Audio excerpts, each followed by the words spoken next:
Welcome to an overview on PODs. POD stands for Point of Dispensing, where medications are dispensed in response to a large-scale public health emergency. There are two types of PODs, open and closed. An open POD, which is open to the public at large, uses a pull method in which people are brought to the site where the medication is to be dispensed. A closed POD serves a specific or targeted population and is not open to the general public. A closed POD uses a push method where the medication to be dispensed is brought directly to the targeted population. This overview will focus on the closed POD and its functions and features. In setting up a closed POD, you will need to consider use of space. Depending on the organization, generally large meeting spaces will be used. Individuals will need to be directed through the POD in an orderly fashion. They will need to enter the POD, go through a screening process, have medication dispensed to them, and then exit the POD. To expedite this process, you will need to consider the following. Traffic flow in and out of the POD. You will need to clearly identify the entrance and exit, as well as providing station identification. You can also mark pathways on the floor to assist individuals in moving from one point to another. Signage. Your pod should have the signs which clearly mark the various stations individuals must visit. Entrance, exit, and each processing point should be clearly marked. Signs should be visible and easy to set up. Here, stands are being assembled and informational signs will be hung from them. Connecting parts of the stand have been color-coded to aid quick assembly. Note that the signs include information in several languages.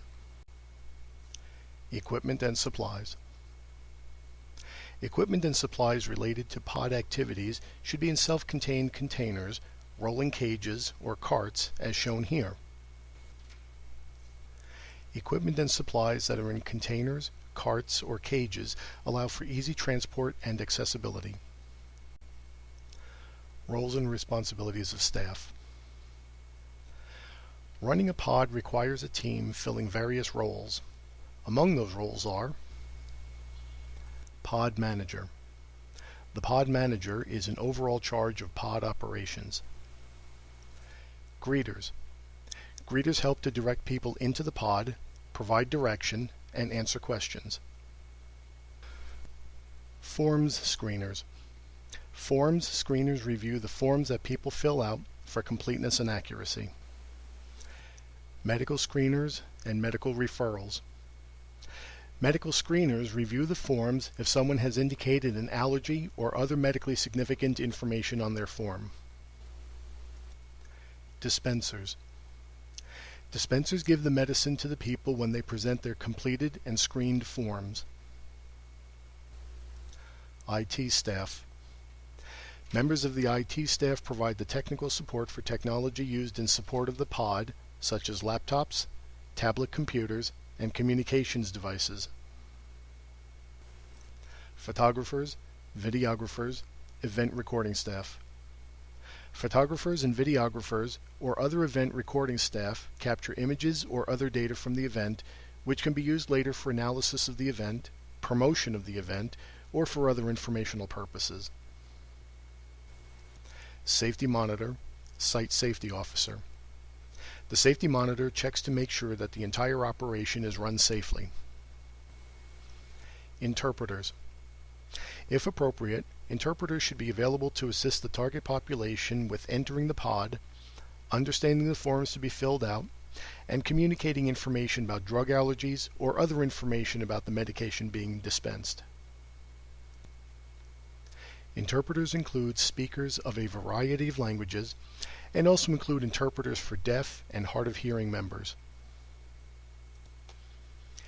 Exit staff and monitors. Exit staff guide people out of the pod facility after the medication has been dispensed. This aids in the flow of traffic for an orderly exit. Training the staff beforehand and the day of the pod. Staff members who fill key positions, such as Incident Commander, Operations Chief, or Logistics Chief, should have the proper training beforehand.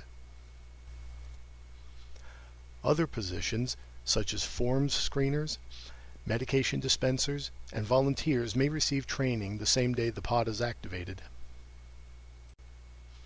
Visual identification of staff, volunteers, and interpreters.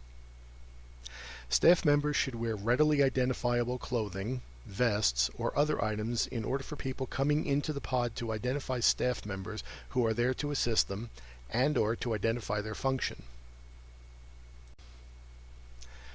Registration, screening, dispensing of medications. Registration options. Registration can be handled in several ways. A. One option for registering attendees is to have an online or other electronic registration process. Attendees can register by completing an online form beforehand and then proceed to the pod to pick up medication. B. A second option for registration is on-site registration through electronic devices. The devices, such as an iPad, are used to collect information on the attendees, eliminating the need for paper-based forms for data collection. C. A third option is on-site registration using paper-based forms. It offers the simplest and quickest way to register attendees and to collect data. Screening. In the screening process, the form is checked for completeness and accuracy. Several items are also specifically reviewed, such as A. Allergies.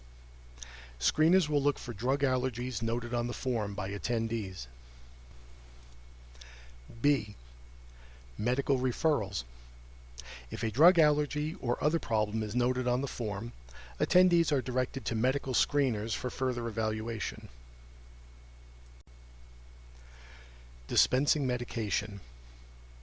When individuals are cleared to do so, they can pick up medication for themselves and any family members. Individuals picking up medication will sign for the medication, acknowledging receipt. This can be done electronically or by paper form. If acknowledgement is done electronically, receipt is automatically tracked. If using paper forms, individuals need to turn in the form prior to leaving the pod. Additional considerations. Additional items to consider when setting up a pod include, but are not limited to: A. Feedback from the staff. A post-pod activity follow-up with the staff reviews aspects of the pod activity, focusing on what went right, what went wrong, and looking for opportunities for improvement. B. Feedback from the population served. As with the staff follow-up, feedback from the population served provides valuable input for the staff and leadership. C. Checking the number of times someone has entered the pod. You should have a mechanism for the tracking of visits and the dispensing of medication so that medication isn't dispensed more than once. D. Finding the closest pod. In order to serve the population, a pod or pods should be located where the population can reach them. Information about pod location should be made available so the population can attend one close by, or at least be aware of alternate locations. This has been an overview of a closed pod and some of its elements and functions and features. In the future, you can use some of this information to set up your own closed pod and look at some of the recommendations that are presented here.